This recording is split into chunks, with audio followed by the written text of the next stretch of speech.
और हम लोग आज फोटोसिंथेसिस का बताया था। दो तरह का रिएक्शन है, मतलब फोटोसिंथेसिस का जो प्रोसेस पूरा है वो दो डिफरेंट स्टेज में कंप्लीट होता है। एक हिस्से को बोलते हैं लाइट फेज और दूसरे हिस्से को बोलते हैं डार्क फेज। लाइट फेज मतलब फोटोसिंथेसिस का वो स्टेज जो सूरज के मौजूदगी में होता है, सनलाइट का प्रेजेंस, यानी कि दिन के वक्त सुबह सूरज निकला उसके डूबने तक, बोलो ना, तो उस वक्त जो रिएक्शन होगा पौधों के अंदर, पौधों में कौन सा रिएक्शन होता है?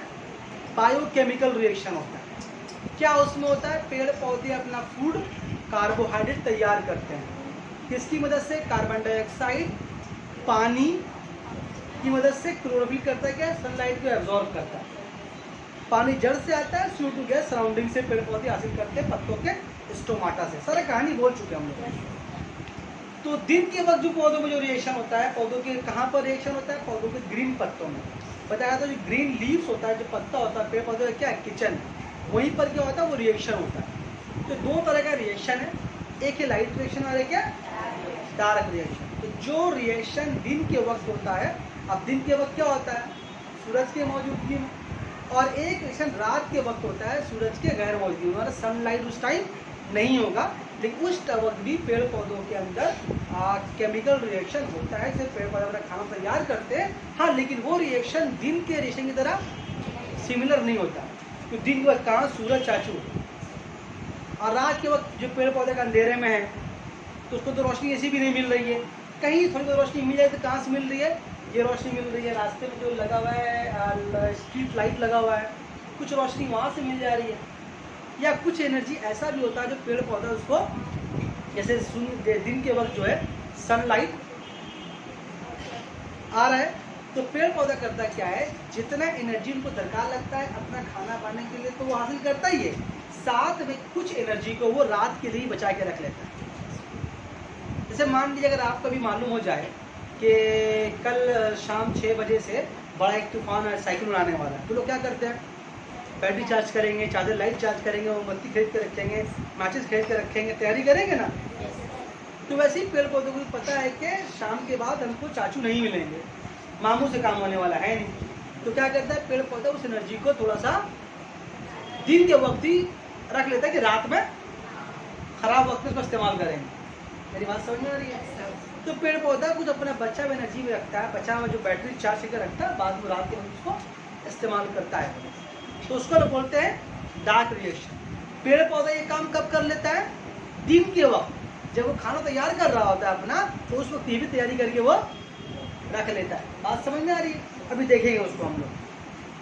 अभी कोई नया चीज़ पढ़ने वाले हैं नहीं, हम लोग वही चीज़ पढ़ लेंगे जो पढ़ाया है, थोड़ा सा डिटेल में पढ़ेंगे और थोड़ा क्या क्या नया बात आपको सुनने मिलेगा, लेकिन मोटा मोटी बात वही है। पिछले क्लास में ये भी क्यों पढ़ाया था? फोटोसिंथेसिस केमिकल रिएक्शन का एक्सप्लेनेशन लिखाया था ना। चलिए आइए हम लोग आज पहले पढ़ते हैं हम लोग लाइट फेज।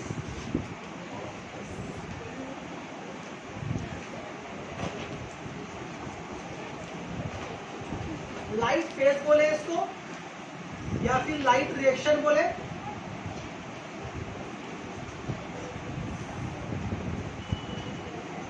या फिर इसको बोले हम लोग, अलग अलग बुक में अलग नाम से लिखा हुआ है, लाइट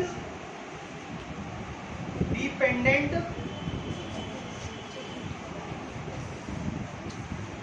रिएक्शन। मतलब पेड़ पौधों में खाना बनाने का वो तरीका जो दिन के वक्त होता है।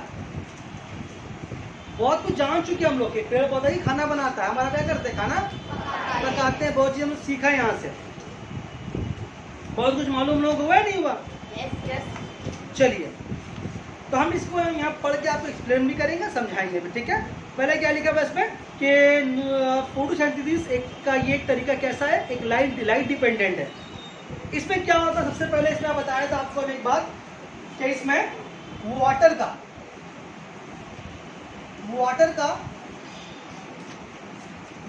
ऑक्सीडेशन होता है, वाटर का ऑक्सीडेशन होता है।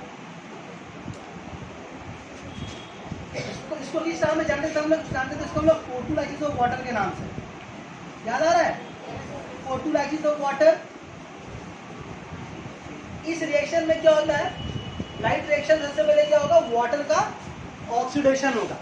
वाटर कहाँ से आ रहा है, वाटर कहाँ से आ रहा है, रूट हेयर से, जमीन के जरिए रूट हेयर से उसको एब्जॉर्ब किया जा रहा है और फिर वहाँ से वो जाइलम टिश्यू की वजह से कहाँ पर पहुँच रहा है, पत्तों में पहुँच रहा है। हम बताया था ये जो वाटर आ रहा है, इस वाटर को सनलाइट का एनर्जी का प्रेजेंस में, उसकी मौजूदगी में इस वाटर मॉलिक्यूल को ब्रेक किया जाता है।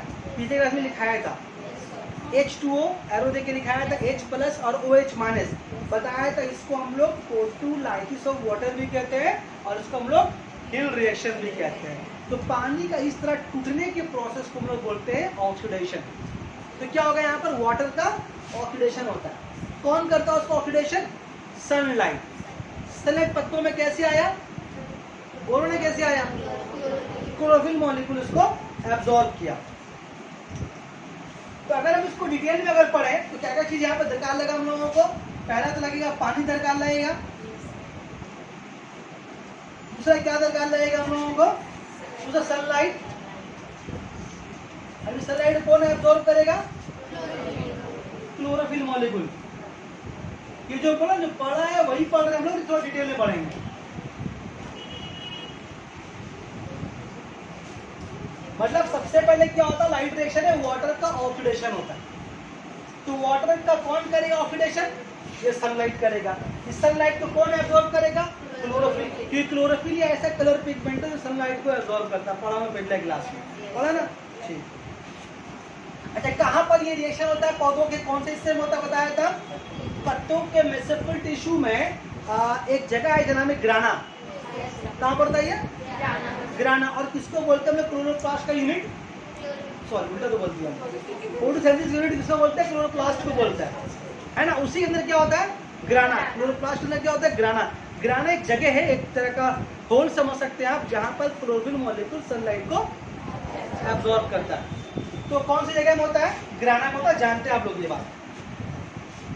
अच्छा, अब इसको हम एरो बना बना के बताएंगे, ठीक है। थोड़ा इसको आप नोट कर लीजिए ऐसा, तो आप पॉज कीजिए बाजी इसको, जितना बात हम बोले। अच्छा नहीं हुआ, चलो ना, ठीक है, इतना बहुत ज़्यादा में टाइम नहीं देंगे। चलिए, अभी जो बात को हम बता रहे हैं आपको फ्लो चार्ट में। फ्लो चार्ट किसको बोलते हैं, देखिए ये फ्लो चार्ट लिखिएगा और आपको सारा चैप्टर ऐसे ही याद हो जाएगा। सबसे पहला काम शुरू कहाँ से हो रहा है, वाटर से।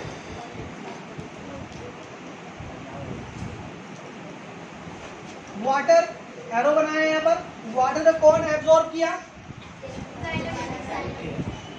वाटर को एब्जॉर्ब किया रूट हेयर, ना रूट हेयर ना, इसको बोलते हैं रूट हेयर, पता आपको। ये क्या होता है, लाइट रिएक्शन सबसे पहला पार्ट बता रहे हैं कैसे लाइट रिएक्शन होता है। सबसे उसका पहला स्टेप, वाटर एब्जॉर्ब हुआ कहाँ से, रूट हेयर से। तो ये रूट हेयर किसको देगा, फिर वो जाइलम टिश्यू। क्या करेगा जाइलम टिश्यू, कहाँ तक पहुंचाएगा, लीफ तक पहुंचाएगा, पत्तों तक। पानी पहुंच गया, पहुंच गया। अब पत्ते से कहां पर जाएगा, पत्तों से कहां पर गया, याद है आपको, पत्तों में कहां पर होता है, ना मेसेंचिमल टिश्यू। भूल गए, भूल गए, नहीं बताया था वाला मेसेंचिमल टिश्यू।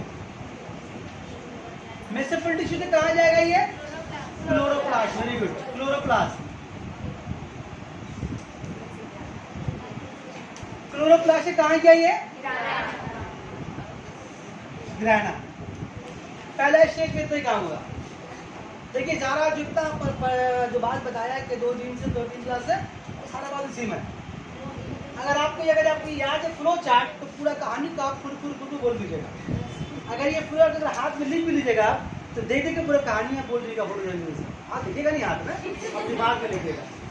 तो इसको एक्सप्लेन कर सकेंगे हम लोग आराम से। वाटर एब्जॉर्ब हुआ रूट हेयर से, रूट हेयर किसको दिया, जाइलम टिश्यू। जाइलम टिश्यू क्या चीज है, एक तरह का टिश्यू जो पानी को पत्तों तक पहुंचाता है।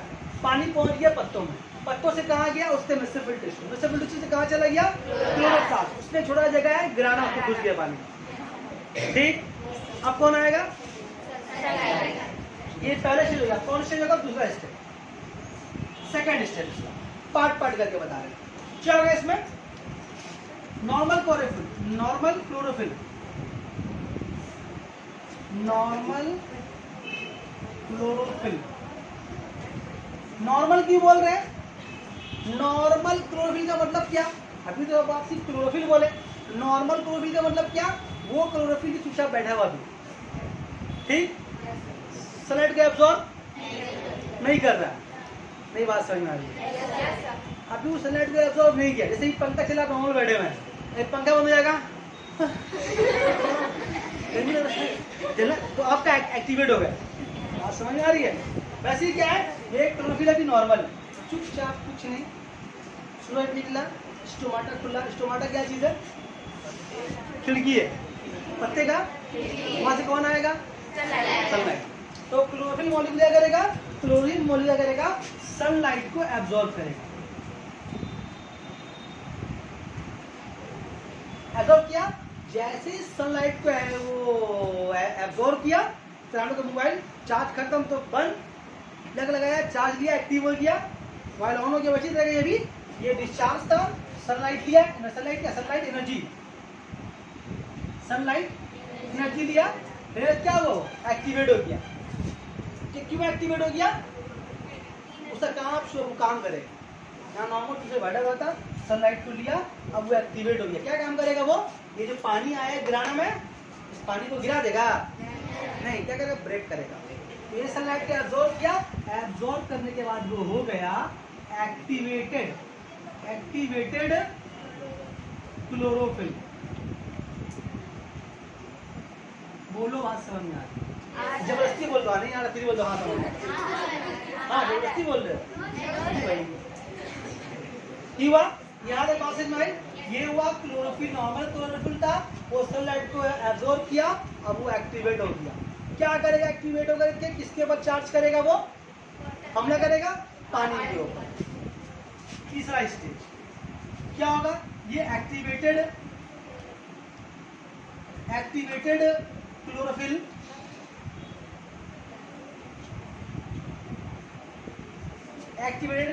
क्या करेगा? ये वाटर को, वाटर लिख देता अच्छा रहेगा ना, वाटर यानी कि H2O। इस वाटर को क्या करेगा? वो क्या करेगा? वो ब्रेक करेगा।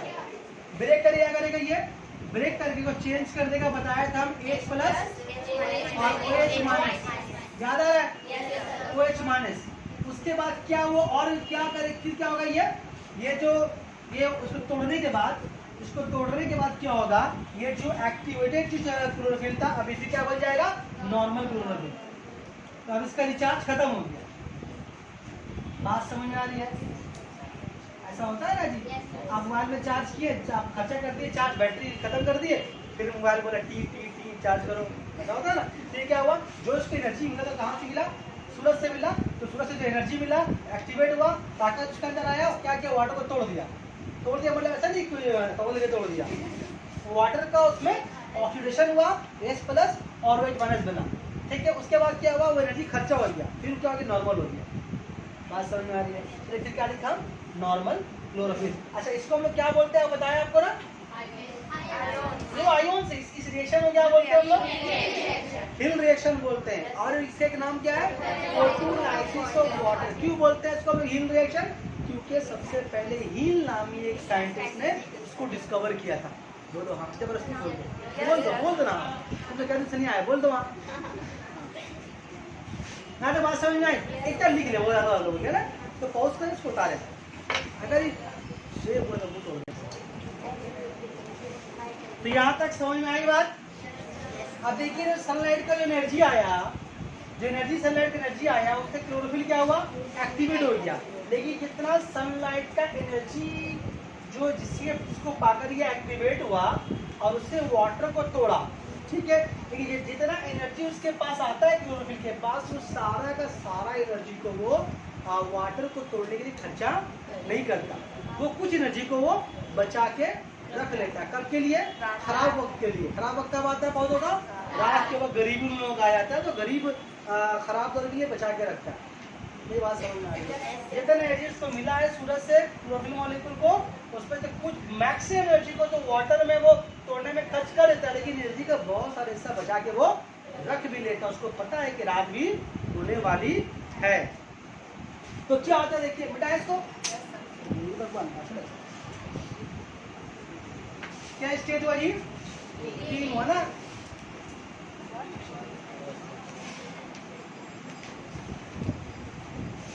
चौथा स्टेज देखिए, चौथा स्टेज क्या है? क्या हम बता रहे हैं कि क्लोरोफिल मॉलिक्यूल जितना एनर्जी को खर्च करना होता है वाटर को ब्रेक करने में, वाटर को ब्रेक कर लेता है। उसके बाद उसमें कुछ एनर्जी बच जाता है। उस एनर्जी को क्या बोलते हैं हम लोग? उस एनर्जी को बोलते हैं एडीपी। शॉर्ट में क्या बोलते हैं उसको? एडीपी। एडीपी का फुल फॉर्म, एडीपी का फुल फॉर्म आपको दिखा दे रहे हैं हम, रेफरेंस सुनेंगे जिसको हम। उठाए गए लोग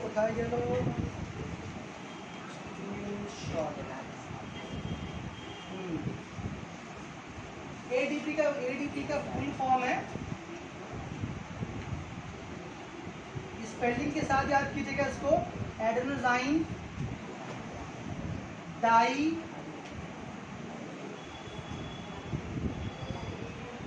फॉस्फेट, याद रहेगा एडीपी। तो क्या होता है, इस एडीपी को चेंज किसमें कर लिया जाता है? एटीपी में। मतलब हम बताना ये चाह रहे हैं कि जो एनर्जी बच जाता है उसको बोलते हैं एडीपी। इस एडीपी को पेड़ पौधे का जो क्लोरोफिल मॉलिक्यूल क्या करता है, उसको एटीपी में चेंज कर लेता है। ये एटीपी का फुल फॉर्म क्या है? इस एटीपी का फुल फॉर्म में वही सही है, adenosine try phosphate.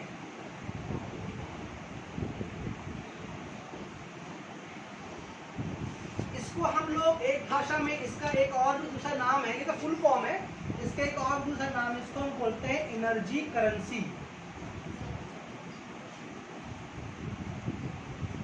Energy currency. Currency किसको बोलते हैं बोलिए तो आप? करेंसी को किसको, करेंसी किसको बोलते हैं?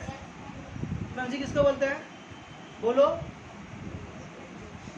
किसको बोलते हैं? बोलो ना। हाँ, पैसा दारू ठीक बोलिए, करेंसी।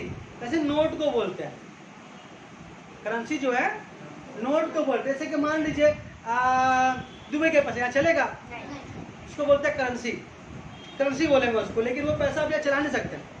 ठीक है, यहाँ दुकान में बिरयानी खाने जाइएगा, दुकान में दीजिए को नहीं लेगा, बोले का हम नहीं लेंगे, गांधी का फोटो लाओ, पीके में ना गांधी का लगा फोटो लाओ, तो गांधी का फोटो लेके आता हूँ, वो तो ये नहीं देखे पीके आप लोग, पीके नहीं। हाँ, तो उस पर क्या होता है बता रहे ऐसे। तो आप जो बाहर कंट्री का नोट है वो इंडिया में चल नहीं रहा, वो करंट, लेकिन पैसा तो है वो।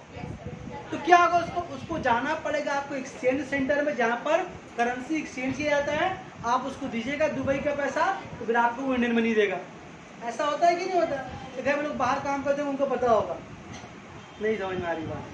ऐसे तो बोलेगा डॉलर एक तरह करेंसी है, वो $1 कितने रुपए का बराबर इंडिया का? वहाँ का 1 रुपया, यहाँ का 72 रुपया। वहाँ 1 रुपया, यहाँ का 72 है, कितना फायदा नहीं। तो वो बात की बात है, मतलब वो $1 आपका कुछ काम का नहीं है, लेकिन उसके अंदर 72 रुपया छुपा हुआ है। तो कब आपको मिलेगा वो? जब जाइएगा आप एक्सचेंज सेंटर में, जहाँ पर करेंसी एक्सचेंज होता है, उसको दीजिएगा तो आपको एक्सचेंज करके देगा। बात समझ में आ रही है? तो वही इसका नाम क्या पड़ा, वहाँ से नहीं, मतलब इसका नाम एनर्जी करेंसी क्यों पड़ा? ये जो एनर्जी करेंसी एटीपी को एटीपी में चेंज करके रख लिया गया। इसका काम भी दिन के वो काम इसका नहीं, कब इसका काम होगा? रात के वक्त। रात के क्या काम होगा? फिर यही है, रात के वक्त यही एटीपी दोबारा फिर एनर्जी हम लोगों को सप्लाई करेगा। जब एनर्जी नहीं रहेगा, जब सनलाइट नहीं रहेगा, तो फिर ये एटीपी दोबारा टूट के हमको एनर्जी देगा। मतलब ये एनर्जी मेरा स्टोर रह जाता है कहाँ पर? पौधों के किचन में, सब पत्तों में, ग्रीन लीव्स में ये एटीपी एनर्जी स्टोर रहता है। ये इसको एनर्जी करेंसी के नाम से भी जानते हैं। ये बाद में ये एनर्जी टूट के हमको एनर्जी देगा रात के वक्त, सूरज नहीं रहेगा। बात समझ में आ रही है? इसी नाम पड़ा इसका एनर्जी करेंसी। ठीक है, क्या होता है डार्क रिएक्शन, जब डार्क रिएक्शन जब शुरू होगा, तो पढ़ क्या रहे, लाइट रिएक्शन पढ़ रहे हैं ना, जब डार्क रिएक्शन जब शुरू होगा तो फिर ये एटीपी फिर टूट जाएगा, टूट के फिर एटीपी देगा और एनर्जी देगा। क्या देगा वो? एटीपी देगा और एनर्जी देगा। तो एटीपी के दोबारा टूट के एनर्जी देने को बोलते हैं फोटोफॉस्फोराइलेशन। क्या बोलते हैं उसको? फोटोफॉस्फो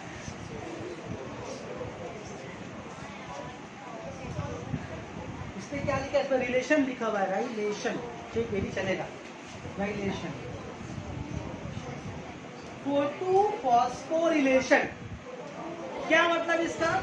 एटीपी जो एनर्जी करेंसी है वो डार्क रिएक्शन में, किस रिएक्शन में? डार्क रिएक्शन में टूट के हमको फिर एनर्जी सप्लाई करेगी जब रात के वक्त सूरज की रोशनी नहीं रहेगी। क्योंकि जहां पर ये पौधा अंधेरे में, तो कई लोग खाना भी रात के नहीं बनाता होगा, बनाता होगा ना, तो कैसे बनाता होगा? एनर्जी तो मिल नहीं रही इन लोगों को, दूर दूर तक तो मिल नहीं रही एनर्जी। देखो अंधेरा है, वो पता दिखाई दे रहा है?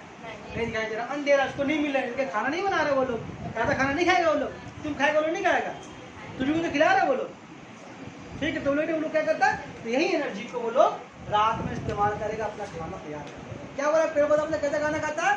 ताजा खाना खाता है, बासी नहीं खाता हूँ, बनाया खाएगा, छोड़ देगा, छोड़ा हुआ खाएगा, हम और तुम खाएंगे। जो घर में आपको दाल रखा हुआ है, डब्बा में भरा हुआ, तो पेड़ पौधा छोड़ा हुआ खाना है। अगर वो चावल रखा हुआ है, पेड़ पौधा छोड़ा हुआ खाना है, झूठा खाना खा रहे हैं जी। तो उसको बोलते हैं, हम लोग क्या बोलते हैं उसको? फोटोफॉस्फोराइलेशन कहते हैं। ठीक, यहां तक बात समझ में आई? एक मामा ये तो अभी लिख चुके इसको ना, ये भी लिख चुके, उसको मत लिखिए, बोलेंगे तो लिखिएगा।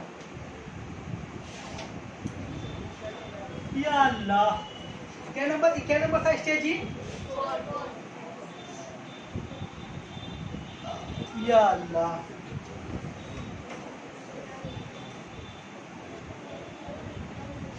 उसके बाद देखो,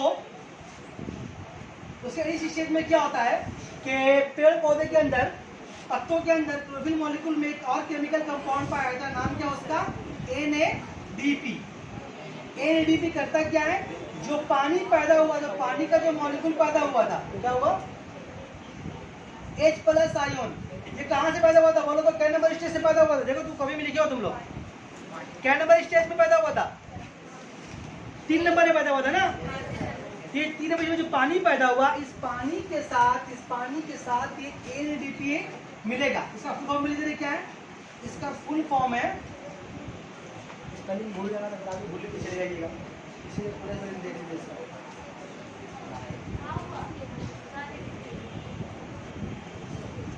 इसका फुल फॉर्म है, लिख के बता रहे हैं, निकोटीन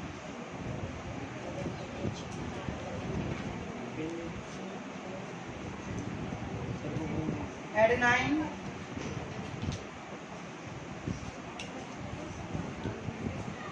डाई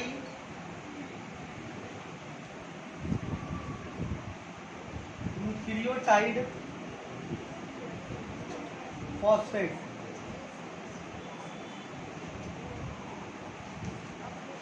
क्या नाम है NADP का full form? Nicotine adenine di nucleotide. और फिर से पढ़ के देख लो, बात पढ़ ही नहीं पा रहे तो मत बोलना। Nicotine adenine di nucleotide phosphate. ये NADP कहाँ पाया जाता है? पत्तों में, स्वस्थ पत्तों में, क्लोरोफिल मॉलिक्यूल में पाया जाता है। क्या करता है ये H+ जो आयोन है, ये H+ कहाँ से मिला था याद है हम लोगों को? थर्ड स्टेज में क्या मिला था हम लोगों को? एक मिला था OH- और एक मिला था H+ मिला था ना। इस H+ के साथ मिलकर ये क्या करेगा? देखिए एक नया कंपाउंड बनाएगा, इसका नाम है NADPH2। क्या नाम है इसका? NADPH2। अभी इसका नाम, इसका फुल फॉर्म देख लीजिए।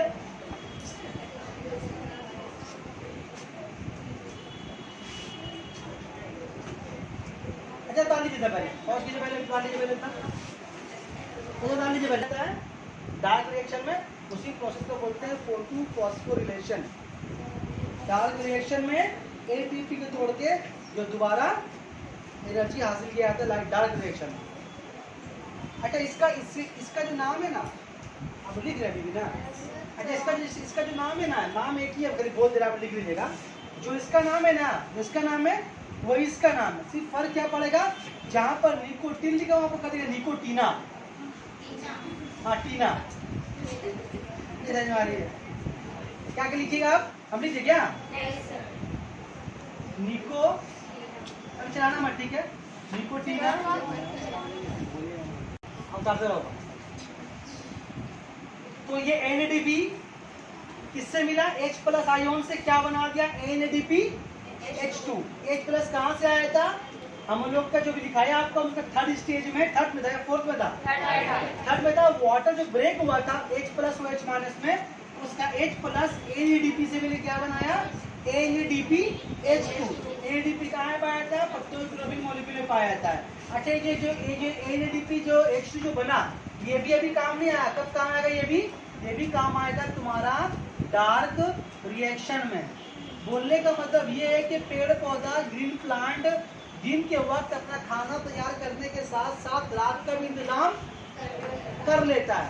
रात के अंदर क्या किया उसने, रात के अंदर ATP किया, रात के अंदर क्या किया उसने, रात के अंदर उसने NADPH2 कर लिया। नहीं होता है, मिल वगैरह में नहीं करती, खाना रात को बाजार लगता नहीं है, दिन में वहाँ कर लेती है, रात में कहाँ बनकर तैयारी पहले सो जाता है। वैसे ही पेड़ पौधा नहीं काम करता है कि दिन के वक्त बाजार, रात को बाजार लगता नहीं है, और सूरज जो निकलते नहीं है, तो करती क्या है, करती गर्मी बोलते, सॉरी, पेड़ पौधे क्या करते हैं, पेड़ पौधे करते क्या है, वो रात में क्या बनाना है, नहीं बनाना है, कैसे बनाना है, वो दिन में ही आधा अधूरा बना के रख लेती है, रात में उसका मुकम्मल इंतजाम होगा। रात में तो बहुत सारी दुकानें बंद रहती हैं, तो उसी तरह से पेड़ पौधा क्या करता है, रात के वक्त दो चीज इंतजाम कर लेता है, क्या, ATP और NADPH2, और बाकी दो चीज तो मिल रहा है, कहाँ से मिल रहा है, पानी तो मिल ही जाएगा, वो रात रहे दिन रहे कोई मतलब नहीं है, और CO2 रात रहे दिन रहे कोई मतलब नहीं है। क्यों मतलब नहीं है, वो तभी है तो हवा में CO2 है, तो उसको मतलब नहीं है दिन और रात से, वो हमेशा मिल जाता है। क्या नहीं मिलता उसको दिन रात के वक्त, एनर्जी नहीं मिलता। वो एनर्जी क्या करता है, दिन रात के वक्त, दिन के वक्त ATP और ADPNH2 में तब्दील कर लेता है। ये दो चीजें वो रात के वक्त बहुत काम आती हैं। नो उसको लिख ले, उस पॉइंट का मिटा रहे, ऊपर का है, मिटा ऊपर का, मिटा दे रहे हैं।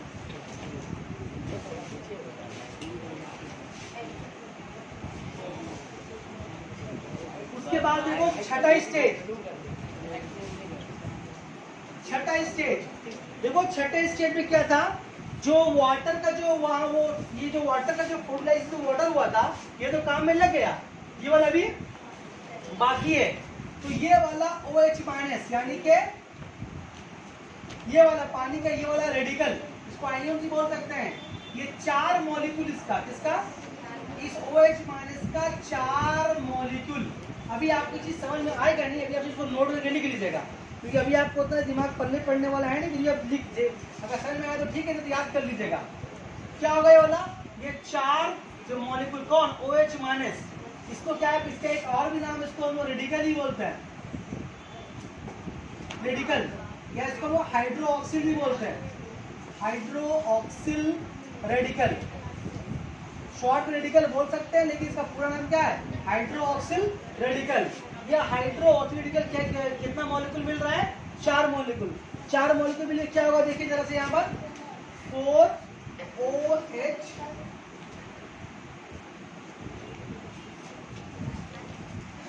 प्लस 4E, ये आपको हम समझा दे रहे हैं, आपको याद रखना है, ठीक है, इसलिए आपको समझ आपको आने वाला है नहीं। इसको बोलते हैं, ये देखो ये जो ब्रैकेट दिया है, ये मतलब जो OH- था वो किस शक्ल में तब्दील हो गया, OH में। ब्रैकेट जो दिया इसका मतलब होता है, साइंस में केमिस्ट्री में इसका माने होता है बिल्कुल नया तैयार हुआ, बिल्कुल नया, ऐसे छोटे बच्चे की पैदाइश होती है, जैसे पैदा हुआ के रो रहा है, एकदम न्यू बॉर्न बेबी जिसको बोलते हैं, वैसे ही जस्ट अभी ये पैदा हुआ, ठीक है। और साथ में क्या हुआ, इसमें 4 इलेक्ट्रॉन निकल गया, ये मतलब क्या है, इलेक्ट्रॉन। अभी इसको याद कर लीजिएगा, आपको समझ में आने वाला नहीं है, कि आपको क्लास 10 में समझ में आएगा, या जब केमिस्ट्री पढ़ाएंगे तब समझ में आएगा, आपको सिर्फ याद कर लेना। ये असल चीज यहाँ पर कौन है, ये वाला 4OH, जो भी नया जो OH पैदा हुआ, ये OH क्या करेगा, ध्यान दीजिएगा यहाँ पर, ये 4 OH मॉलिक्यूल जो भी नया बिल्कुल पैदा हुआ है, क्या करेगा, यही पानी में तब्दील होगा। क्या करेगा यहाँ से, ये क्या करेगा, 2 मॉलिक्यूल वाटर में तब्दील होगा और 1 मॉलिक्यूल बनाएगा ऑक्सीजन, और ये ऑक्सीजन गैस पत्तों के स्टोमाटा से बाहर निकलेगा। नहीं बात समझ में आ रही? मतलब ये जो OH माइनस था, 4 OH माइनस आपस में मिलेगा, मिलके क्या बनाएगा 4 प्लस OH। ब्रैकेट का मतलब क्या बताया, जो एकदम न्यू एकदम OH पैदा हुआ, ऐसा नहीं पैदा हुआ 2-4 घंटे से हो गया, जैसे अभी हुआ है। और साथ में क्या निकला, उसके 4 इलेक्ट्रॉन, इसको याद रखिए, बाकी भूल जाइए। फिर इसको पकड़ाइए, ये 4OH क्या क्या, 4OH किस पे कन्वर्ट हो गया, पानी में। 2 मॉलिक्यूल पानी में कन्वर्ट होगा और 1 मॉलिक्यूल क्या पैदा हुआ आपका, ऑक्सीजन पैदा हुआ। एरो क्यों बनाया, क्योंकि ऑक्सीजन गैस को पत्तों के स्टोमाटा से बाहर निकलना है, क्योंकि ये तो हम लोग सांस के जरिए लेंगे। तो यहाँ तक क्या हुआ आपका, यहाँ तक आपका लाइट रिएक्शन खत्म हो गया। तो अगर हम थोड़ा डिटेल में अगर जाएं तो देखेंगे लाइट रिएक्शन में 4 चीजें पैदा हुई हैं। क्या पैदा हुई, एक ATP, 1 ATP, दूसरा NADPH2, तीसरा क्या पैदा हुआ, पानी, चौथा क्या पैदा हुआ, ऑक्सीजन। मेरी बात समझ में आ रही है? ये पानी के बारे में क्या बताया था, बताया था पिछले क्लास में, पानी कहाँ जाता है, बताया था पानी कहाँ जाता है, जो पत्तों के स्टोमाटा में पानी होता है, तो पत्तों के स्टोमाटा से पानी भाप बन के, स्टीम बन के आहिस्ता आहिस्ता हवा में शामिल हो जाता है, फिर आसमान में बादल बनाएगा, फिर ही बारिश बरसेगा, फिर बारिश बन के बरसेगा नीचे, बताया था ना। और ये ऑक्सीजन कहाँ चलेगा, पत्तों के स्टोमाटा से बाहर चला जाएगा, दोनों चीज बाहर रहेगा। बच कौन के अंदर में, ATP और NADPH2। क्यों बच गया, क्योंकि उसको रात में इस्तेमाल होना है।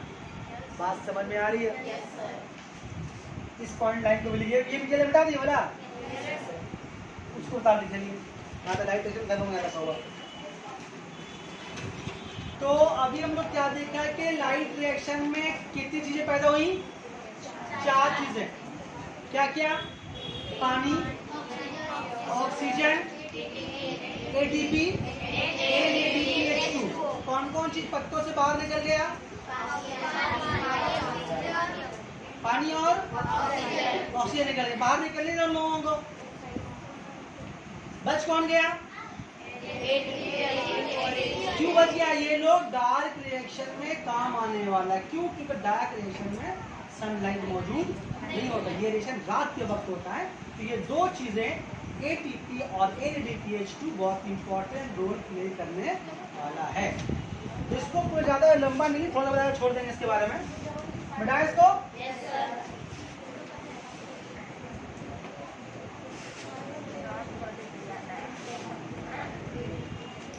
चलिए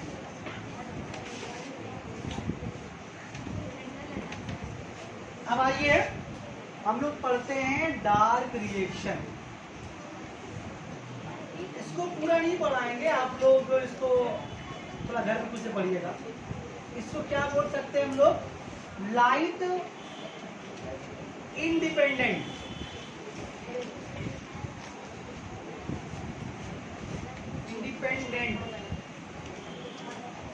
रिएक्शन।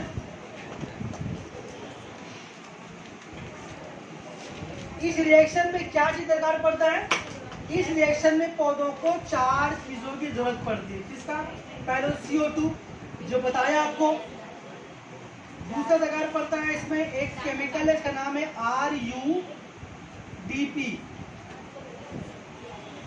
तीसरा NADPH2, तीसरा चौथा ATP। बात समझ में आ रही है? इस रिएक्शन में पौधों को इन 4 चीजों की बहुत ज्यादा जरूरत पड़ती है। इसमें RUDP कहाँ पाया जाता है, खुद मेसोफिल टिश्यू के सेल में पाया जाता है, पत्तों के अंदर पाया जाता है।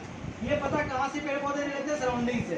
ये दो चीज कहाँ पर बना, लाइट रिएक्शन है बना ना।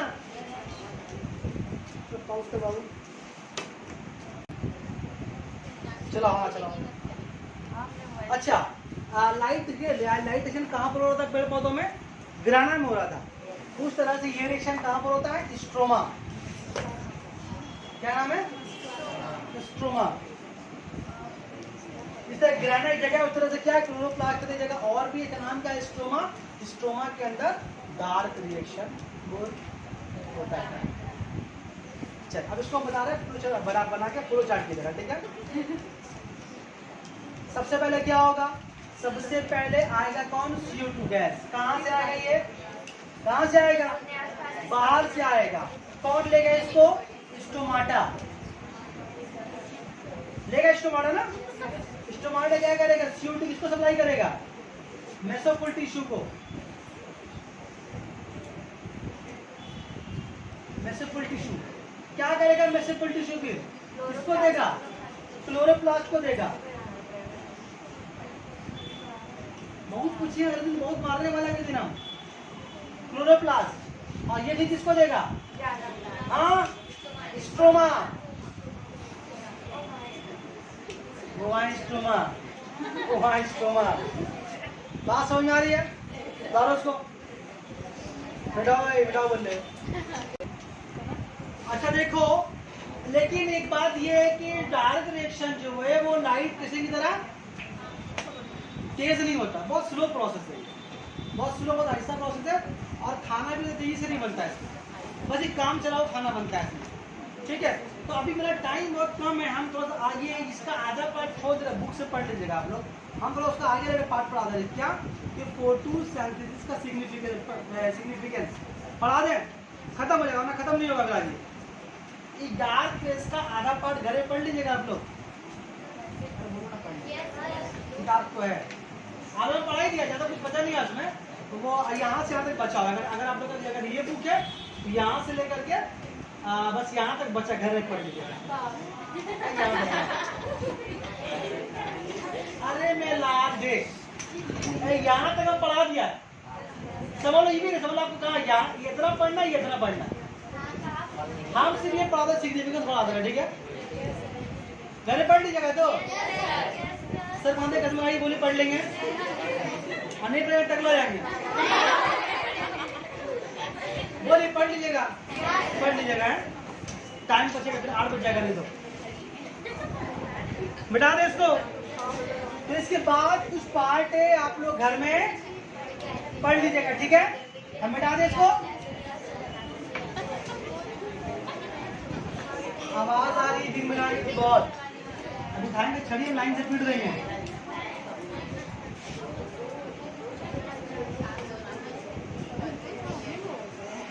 तो शुरू से ना क्या बोल रहे हैं,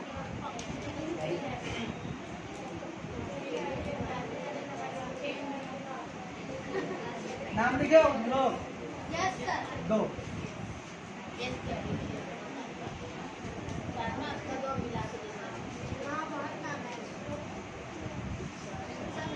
अभी कौन बात कर रहा है क्लास के time,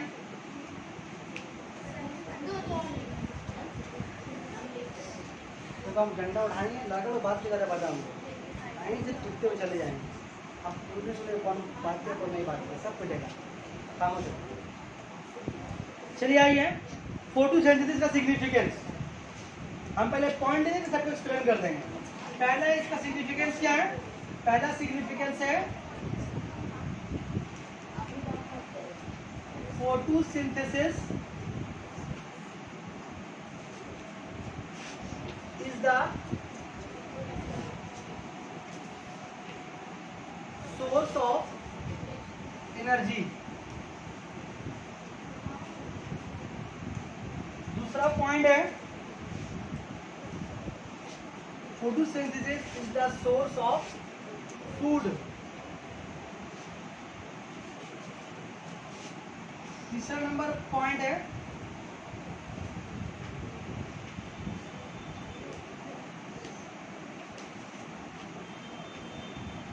maintains balance of CO2-O2 in environment।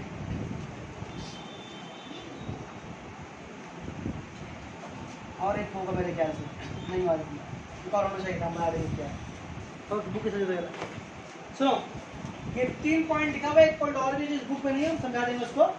तो पहला देखिए यहाँ पर, पहले क्या लिखा कि फोटोसिंथेसिस जो है वो एनर्जी का सोर्स है, एनर्जी का सोर्स है। हालांकि एनर्जी का सोर्स किसको बताया तुम लोगों को, सूरज को। सन जो है इस पूरी दुनिया में एनर्जी का अल्टीमेट सोर्स है, लेकिन हम यहाँ पर क्या लिख रहे हैं कि फोटोसिंथेसिस क्या है, एनर्जी का सोर्स है। क्यों? सूरज तो एनर्जी का सोर्स है, सही बात है, लेकिन उसकी एनर्जी हम लोग डायरेक्ट अपने अंदर नहीं ले सकते।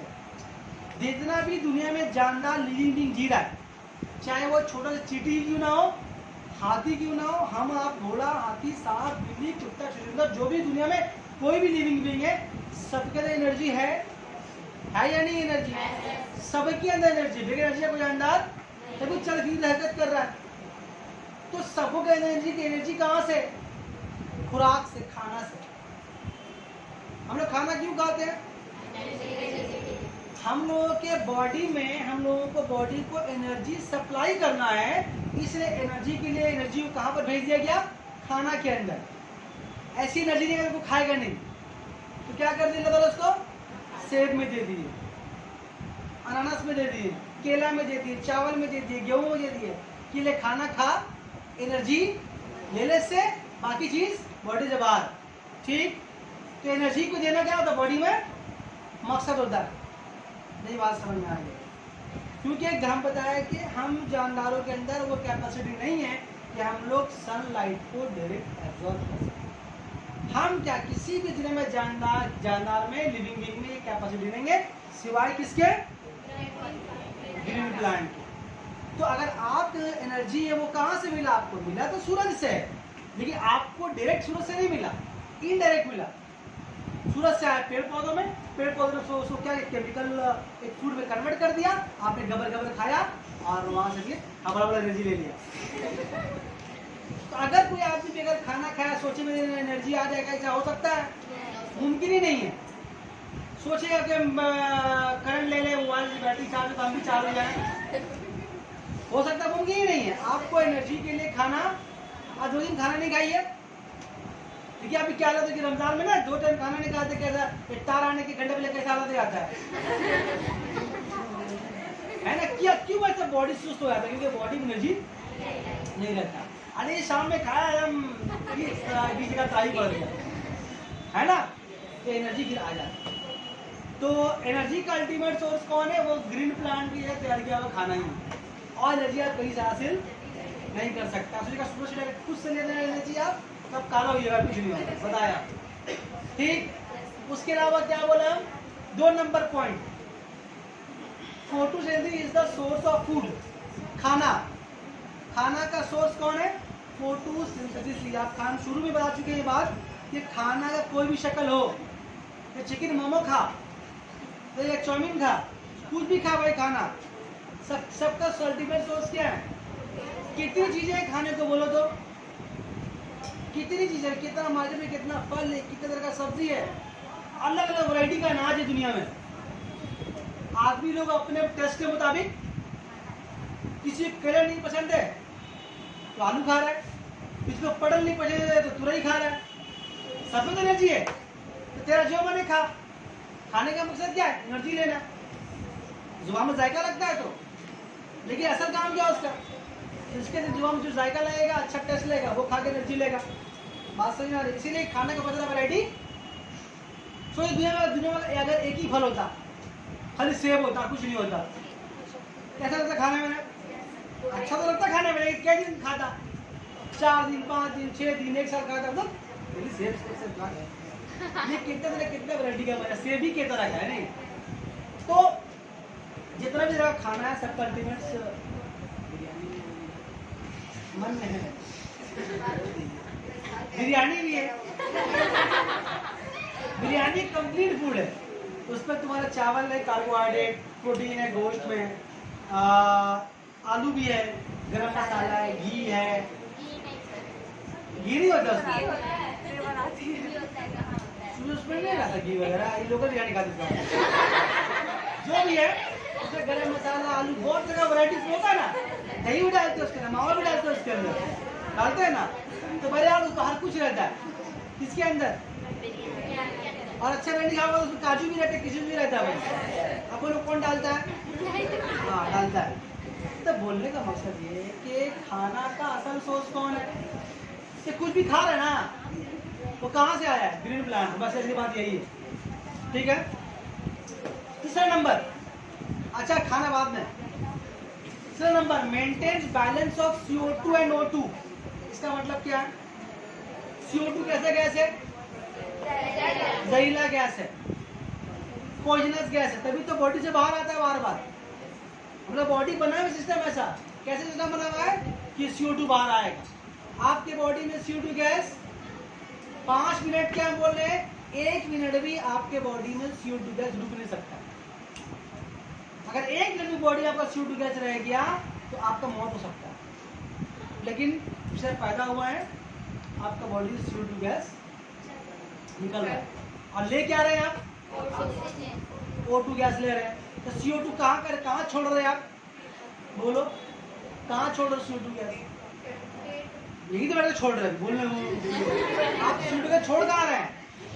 अरे छोड़ रहे बैठ के ना, ये पॉइजनस गैस है ना, है तो ये CO2 गैस को कौन ले लेता है? अगर ग्रीन प्लांट ले लेना बंद कर दे तो सिर्फ CO2 गैस ही हवा में भर जाएगा, पूरा वाइड जगह में CO2 गैस उठेगा, सांस लिया बेहोश हो गया, तो CO2 गैस चाहिए। तुम्हें ग्रीन प्लांट तो बोलना है ही नहीं।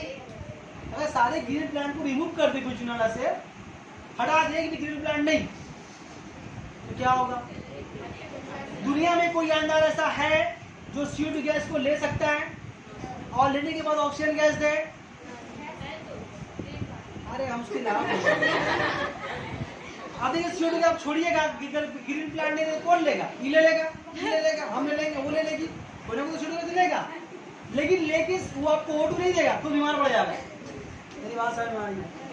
तो CO2 जहरीला गैस है, आप हवा में छोड़ दिया, इसका हवा से खत्म होना जरूरी है। हवा को साफ होना जरूरी है। इस हवा को साफ करने के लिए कुदरत ने क्या इंतजाम किया? ग्रीन प्लांट लगा दिया। ग्रीन प्लांट क्या करता है? बड़ी तेजी के साथ सारा CO2 गैस ले लेता है, जरूरत तो ले लेगा वो, तो उससे फायदा क्या हुआ आपका? आपके एटमॉस्फेयर से, आपके आबहवा से क्या हुआ? CO2 गैस रिमूव हो गया, पॉइजनस गैस खत्म। जितना CO2 लेगा, क्या देखा हम लोग, जितना CO2 लेता है उतना ही O2 पढ़ा ना हम लोग, जितना CO2 लेता है उतना ही O2, तो जितना CO2 लिया उतना O2 दिया। अगर आपके आसपास ग्रीन प्लांट नहीं है तो जो CO2 छोड़ रहे हैं तो खुद ले रहे हैं और O2 भी नहीं आ रहा, बीमार पड़िएगा कि नहीं पड़िएगा? पड़िएगा ना। नहीं बात नहीं। और O2 क्या, CO2 ले रहा, O2 दे रहा, फिर हम O2 ले रहे, फिर CO2 छोड़ रहे, फिर वो CO2 ले रहा, O2 दे रहे, तो क्या हो रहा? हवा में कभी भी CO2, अगर ग्रीन प्लांट एक सफिशिएंट क्वांटिटी में अगर आसपास हो तो कभी भी हवा में CO2 गैस ज्यादा मिकदार में नहीं होगा। हम छोड़ेंगे, वो लेगा, O2 देगा, फिर हम O2 लेंगे, फिर CO2 छोड़ेंगे, ये साइकिल। तो पेड़ पौधे करते हैं क्या? हवा में O2 और CO2 के बैलेंस को मेंटेन रखते हैं। अगर इसमें से पेड़ पौधे काम करना बंद कर दे तो CO2 का मिकदार बहुत बढ़ जाएगा, O2 का लेवल गिर जाएगा। ठीक। और अगर इंसान कम हो जाए तो O2 का लेवल बढ़ेगा, CO2 का लेवल कम हो जाएगा। मेरी बात समझ में आ रही है? तो ग्रीन प्लांट लगाने का फायदा कितना है? अगर एक पौधा लगा दिएगा आप, भले आपको फल नहीं दे, जंगली पौधा, भले वो जंगली पौधा है, जंगली पौधा उग गया आपके घर के आसपास, लेकिन वो एक फायदा कम से कम दे रहा है। क्या फायदा दे रहा? आपको ऑक्सीजन दे रहा, ऑक्सीजन CO2 दे रहा, आपका CO2 ले रहा और ऑक्सीजन।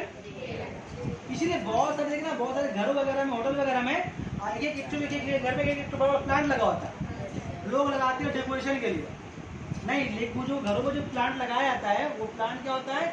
वो CO2 गैस को बहुत ज़्यादा मिकदार में, क्वांटिटी में एब्जॉर्ब करता है और O2 को बहुत मिकदार में बाहर करता है।